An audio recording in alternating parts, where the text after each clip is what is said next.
प्यारे विद्यार्थियों नमस्कार। स्वागत है आप सभी का चतुर्थ श्रेणी परीक्षा के लिए राजस्थान जीके के इंपॉर्टेंट प्रश्नों की क्लास में। तो आज की क्लास में दोस्तों हम बात करने वाले हैं राजस्थान जीके के ऐसे प्रश्न जो कि आपकी चतुर्थ श्रेणी की जो सितंबर के अंदर परीक्षा होने वाली है 6 शिफ्टों के अंदर, उसमें दोस्तों महत्वपूर्ण भूमिका ये अदा करने वाले हैं। बिल्कुल दोस्तों आपके जो लेवल के अकॉर्डिंग दोस्तों प्रश्न निर्मित किए गए हैं। चतुर्थ श्रेणी के एग्जाम में दोस्तों आपके प्रश्नों का लेवल यही रहने वाला है और यहाँ से मैक्सिमम प्रश्न दोस्तों आपके एग्जाम के अंदर पूछे जाने वाले हैं। तो बिना किसी देर के यहाँ पर क्लास को शुरू करते हैं। पहला प्रश्न आपसे पूछा गया है, राजस्थान की किस नदी को वन की आशा कहा जाता है? माही नदी, बनास नदी, सोम नदी या फिर चंबल नदी? जल्दी से सभी विद्यार्थी इस प्रश्न का आंसर बताइए। प्रत्येक प्रश्न का साथ साथ में आपको कमेंट बॉक्स में आंसर बताना है ताकि आपको अपनी तैयारी का मालूम चल सके। तो वन की आशा कौन सी नदी को कहा जाता है? बात करें राइट आंसर की, बिल्कुल दोस्तों बनास नदी को आपके वन की आशा के नाम से जाना जाता है। जिसने भी दूसरे ऑप्शन को सही किया है उन सभी का यहाँ पर करेक्ट आंसर हो जाएगा। अगला पूछा गया, राजस्थान का कौन सा जिला सबसे अधिक औसत वर्षा प्राप्त करता है? बांसवाड़ा, झालावाड़, भरतपुर या फिर धौलपुर? करेक्ट आंसर आपको कमेंट बॉक्स में बताना है। राजस्थान का कौन सा जिला है जो कि सबसे अधिक औसत वर्षा प्राप्त करता है? तो सभी विद्यार्थी कमेंट करके इसका आंसर बताइए कौन सा विकल्प यहाँ पर बिल्कुल राइट आंसर हो जाएगा। बहुत ही इंपॉर्टेंट प्रश्न है, परीक्षा में पूछा जाता है, तो सभी को आंसर बताना है इसका।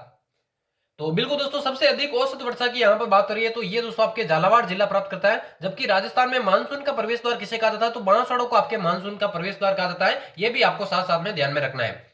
चलिए अगला प्रश्न देखिए, पूछा गया, राजस्थान का कौन सा जिला मूंगफली उत्पादन में अग्रणी है? बीकानेर, बाड़मेर, जैसलमेर या फिर जोधपुर? करेक्ट आंसर आपको कमेंट बॉक्स में बताना है। मूंगफली उत्पादन में अग्रणी जिला इनमें से कौन सा है? तो जल्दी से सभी विद्यार्थी इस प्रश्न का आंसर बताइए कौन सा विकल्प यहाँ पर करेक्ट आंसर हो जाएगा।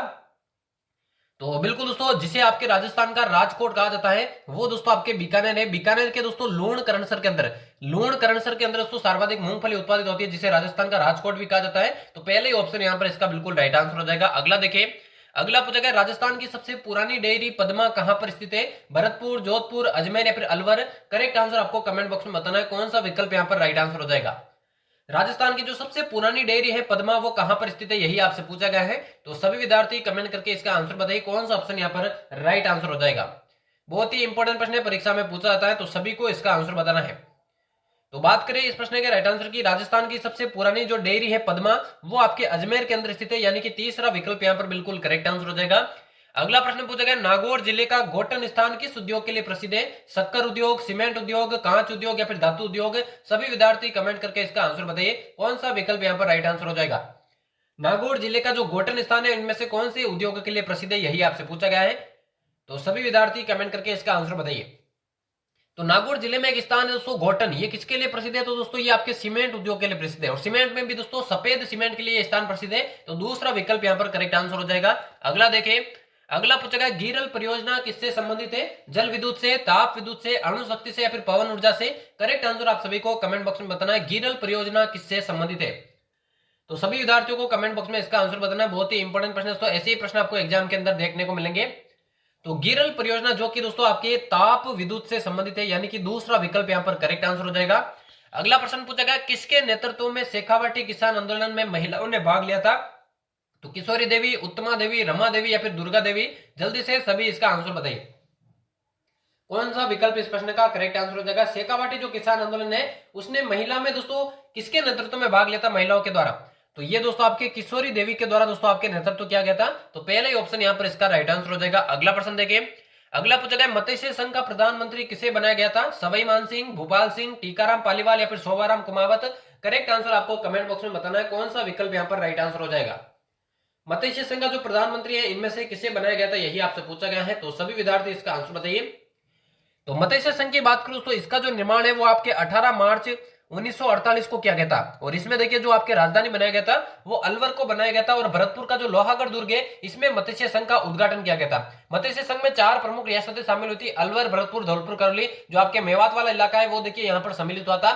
इसमें देखिए प्रधानमंत्री की बात करूं तो बिल्कुल दोस्तों शोभाराम कुमावत को दोस्तों आपके जो है प्रधानमंत्री बनाया गया था, जबकि इसका जो उद्घाटन है वो एनवी गाडगिल के द्वारा किया गया। के मुंशी के नाम पर दोस्तों इसका नाम आपके मत्स्य संघ रखा गया था। तो चौथा विकल्प यहाँ पर करेक्ट आंसर हो जाएगा।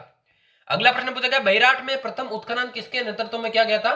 Doctor R Bhandarkar, R C Agrawal, doctor N R Banerjee या फिर दयाराम साहनी? कमेंट में इस प्रश्न का राइट आंसर बताइए कौन सा विकल्प यहाँ पर करेक्ट आंसर हो जाएगा। बैराट में प्रथम उत्खनन किसके नेतृत्व में किया गया था? और जिसने भी चैनल को अभी तक सब्सक्राइब नहीं किया ना वो सब्सक्राइब कर दे, क्योंकि डेली इसी तरह की क्लासेस आपको मिलने वाली है। तो बैराट की बात करूं, यहां पर जो प्रथम उत्खनन किया था ना, वो आपके दयाराम साहनी ने किया था। चौथा विकल्प यहां पर करेक्ट आंसर हो जाएगा। अगला प्रश्न पूछा गया, खालसा पंथ की स्थापना किसने की थी? गुरु अर्जुन देव, गुरु नानक देव, गुरु गोविंद सिंह या फिर गुरु रामदास जी? करेक्ट आंसर आपको बताना है, कौन सा विकल्प यहां पर करेक्ट आंसर हो जाएगा। जो खालसा पंथ है इसकी स्थापना किसके द्वारा की गई थी, यही आपसे पूछा गया है। तो सभी विद्यार्थी कमेंट करके इसका आंसर बताइए। बहुत ही इंपॉर्टेंट प्रश्न तो परीक्षा में एसजीटी से पूछा था, तो सभी को आंसर बताना है। तो खालसा पंथ की जो स्थापना है दोस्तों, वो आपके गुरु गोविंद सिंह के द्वारा की गई थी। तीसरा विकल्प यहाँ पर राइट आंसर हो जाएगा। अगला देखिए, अगला पूछा गया, राजस्थान का कौन सा जिला सोयाबीन का सबसे बड़ा उत्पादक है? भरतपुर, जयपुर, चित्तौड़गढ़ या फिर अजमेर? करेक्ट आंसर आपको बताना है, कौन सा विकल्प यहाँ पर राइट आंसर हो जाएगा। कौन सा जिला है जो कि सोयाबीन का सबसे बड़ा उत्पादक है, यही आपसे पूछा गया है। तो सभी विद्यार्थी कमेंट करके इसका आंसर बताइए, कौन सा ऑप्शन यहाँ पर करेक्ट आंसर हो जाएगा। बहुत ही इंपॉर्टेंट प्रश्न तो परीक्षा में काफी बार पूछा गया है। सोयाबीन की बात करूं तो ये आपके खरीफ की प्रमुख फसल कहलाती है और सोयाबीन के उत्पादन में दोस्तों राजस्थान का तीसरा स्थान है। और इसका जो सबसे बड़ा राजस्थान में उत्पादक है वो आपके चित्तौड़गढ़ जिला है। तीसरा विकल्प यहाँ पर करेक्ट आंसर हो जाएगा। अगला देखिए, अगला पूछा गया, जालोर का ढोल नृत्य किस शैली में आयोजित होता है? नाहर शैली में, धुना शैली में, दुम्ब शैली में या फिर थाकना शैली में? करेक्ट आंसर बताइए। काफी बार एग्जाम के अंदर पूछा गया प्रश्न है, तो आपको इसका आंसर बताना है कमेंट बॉक्स में। जालोर का जो ढोल नृत्य है दोस्तों कौन सी शैली में आयोजित होता है, जिसे आपके जो जय नारायण व्यास है, जिन्हें शेर राजस्थान का था, इन्होंने इसको प्रसिद्धि दिलाई थी। तो बिल्कुल दोस्तों ये आपके थाकना शैली के अंदर आयोजित होता है, यानी कि चौथा विकल्प यहाँ पर करेक्ट आंसर हो जाएगा। अगला पूछा गया, केंद्रीय शुष्क क्षेत्र अनुसंधान संस्थान का गठन कब किया गया? 1971, 1967, 1959 या फिर 1985? जल्दी से सभी विद्यार्थी इसका आंसर बताइए, कौन सा विकल्प यहाँ पर करेक्ट आंसर हो जाएगा। जो केंद्रीय शुष्क क्षेत्र अनुसंधान संस्थान है, इसका गठन कब किया गया, यही आपसे पूछा गया है। तो सभी विद्यार्थी करेक्ट आंसर बताइए इसका। तो केंद्रीय शुष्क क्षेत्र जो अनुसंधान संस्थान है, इसका गठन 1959 के अंदर हुआ था। तीसरा विकल्प यहाँ पर करेक्ट आंसर हो जाएगा। अगला देखें, अगला पूछा गया, वीर कल्लाजी राठौड़ की छतरी कहां पर स्थित है? कुंभलगढ़ में, रणथंभौर में, गागरोन में या फिर चित्तौड़गढ़ में? करेक्ट आंसर आपको कमेंट बॉक्स में बताना है। वीर कल्लाजी राठौड़ की छतरी दोस्तों कहां पर स्थित है, यही आपसे पूछा गया है। तो सभी विद्यार्थी कमेंट करके इसका आंसर बताइए, कौन सा ऑप्शन करेक्ट आंसर हो जाएगा। तो वीर कल्लाजी राठौड़ की छतरी की बात करूं, ये आपके चित्तौड़गढ़ के अंदर स्थित है। चौथा ऑप्शन इस प्रश्न का करेक्ट आंसर हो जाएगा। अगला देखें, अगला पूछा गया, राय सिंह प्रशस्ति का संबंध निम्नलिखित में से किससे है? जयपुर के शासकों से, बीकानेर के शासकों से, उदयपुर के शासकों से या फिर कोटा के शासकों से? करेक्ट आंसर आपको बताना है, कौन सा ऑप्शन इसका राइट आंसर हो जाएगा। जो राय सिंह प्रशस्ति है दोस्तों, इसका संबंध आपके कौन से शासकों से है, यही आपसे पूछा गया है। तो सभी विद्यार्थी कमेंट करके इसका आंसर बताइए, कौन सा ऑप्शन राइट आंसर हो जाएगा। तो राय सिंह प्रशस्ति का जो संबंध है दोस्तों आपके, वो आपके बीकानेर के शासकों से माना जाता है। दूसरा ऑप्शन इसका यहाँ पर करेक्ट आंसर हो जाएगा। अगला पूछा गया, निम्न में से किसने गुरु गोरखनाथ से दीक्षा ली थी? रामदास जी, दादू दयाल जी, जाम्बो जी या फिर पीपा जी? करेक्ट आंसर आपको कमेंट बॉक्स में बताना है, कौन सा विकल्प यहाँ पर राइट आंसर हो जाएगा। गुरु गोरखनाथ से दीक्षा इनमें से किसके द्वारा ली गई थी, यही आपसे पूछा गया है। तो बिल्कुल दोस्तों गोरखनाथ जी से, देखिए ये घोगा जी के भी गुरु थे, और इसके अलावा देखिए आपके जो जाम्बो जी है, इनके भी दोस्तों ये गुरु थे, यानी कि तीसरा विकल्प यहाँ पर बिल्कुल इसका करेक्ट आंसर हो जाएगा। अगला देखिए पूछा गया, जैसलमेर मरुस्थल महोत्सव किस महीने में आयोजित होता है? अक्टूबर, दिसंबर, फरवरी या फिर जनवरी? करेक्ट आंसर आपको इसका बताना है। और क्लास के एंड में बताना दोस्तों कितने प्रश्न आप सही कर पाते हैं, ताकि आपको अपनी तैयारी का मालूम चल सके। तो जैसलमेर के अंदर जो मरुस्थल महोत्सव या मरु महोत्सव आयोजित होता है, कौन से माह में आयोजित होता है? तो बिल्कुल दोस्तों ये आपके फरवरी माह में आयोजित होता है, जबकि आपके दोस्तों जो ऊंट महोत्सव है बीकानेर के अंदर, वो जनवरी माह में आयोजित होता है। और जो आपके दोस्तों शरद महोत्सव है, वो आपके दिसंबर के अंदर आयोजित होता है। चलिए बढ़ते हैं अगले प्रश्न की ओर। अगला पूछा गया, मोड़ा पहाड़ किस जिले में स्थित है? उदयपुर, नागौर, झुंझुनू या फिर धौलपुर? करेक्ट आंसर आपको कमेंट बॉक्स में बताना है, कौन सा विकल्प यहाँ पर राइट आंसर हो जाएगा। जो मोड़ा पहाड़ है कौन से जिले के अंदर स्थित है, यही आपसे पूछा गया है। तो सभी विद्यार्थी कमेंट करके इसका आंसर बताइए। बहुत ही इंपॉर्टेंट प्रश्न है, ऐसे प्रश्न आपको एग्जाम के अंदर भी देखने को मिलेंगे। तो मोड़ा पहाड़ की बात करो तो ये स्थित है आपके झुंझुनू के अंदर। तीसरा विकल्प यहाँ पर करेक्ट आंसर हो जाएगा। अगला प्रश्न देखिए, अगला पूछा गया, निम्नलिखित में से किस जेल में प्रताप सिंह बारठ की मृत्यु हुई थी? बनारस, सिवाना, बरेली या फिर अंडमान? करेक्ट आंसर आपको कमेंट बॉक्स में बताना है, कौन सी जेल के अंदर प्रताप सिंह बारठ की मृत्यु हुई थी, यही आपसे पूछा गया है। तो जल्दी से सभी विद्यार्थी आंसर बताइए। तो बात करें इस प्रश्न के राइट आंसर की, बिल्कुल दोस्तों प्रताप सिंह बारठ की जो मृत्यु हुई थी, वो आपके बरेली जेल के अंदर हुई थी, यानी कि तीसरा विकल्प यहाँ पर करेक्ट आंसर हो जाएगा। और आज के महत्वपूर्ण प्रश्नों की क्लास का ये लास्ट प्रश्न होने वाला है। यहाँ पर आपसे पूछा गया है, राजस्थान के जगत नामक गांव में कौन सा मंदिर स्थित है? साईधाम मंदिर, करणी माता मंदिर, गलता जी का मंदिर या फिर अंबिका माता मंदिर? कौन सा ऑप्शन यहाँ पर राइट आंसर हो जाएगा।